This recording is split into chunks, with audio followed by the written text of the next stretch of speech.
Nelly and Ashanti are expecting their first child together after sparking pregnancy rumors over the weekend. Hi again and welcome. This is Links 007 TV News Report, and we'll be right back with the full details to come. Welcome to Links 007 TV News Report, providing you with the best in local and international news updates. This is a place where you can get the most reliable and informative news information. Links 007 TV News Report. Welcome back and thanks for joining us. This is Links 007 TV News Report.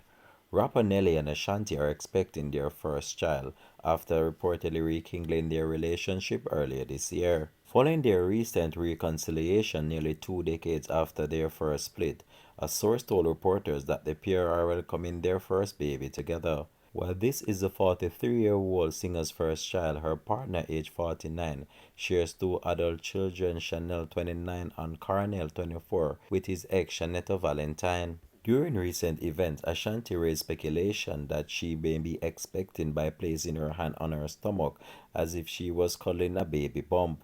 While she made the gesture, Nelly also touched the stomach. After seamlessly indicating that they had a little one on the way to the audience, they both laughed and exchanged knowing glances. Neither Nelly or Ashanti have confirmed or posted on social media about the exciting news. In September, Nelly confirmed that they were back together during an interview with Love and Hip Hop stars Rashida and Kirk Frost. Nelly added that he believes spending so long apart from each other has been helpful for their reunion because the distance allowed them to understand each other more and their relationship better. Nelly and Ashanti sparked rumors that they were back together after being spotted in Las Vegas in March and a week later at a birthday party. Ashanti and Nelly, real name Carnell Haynes Jr., first got together after meeting in 2003. This has been Links 007 TV News Report. Thanks for watching.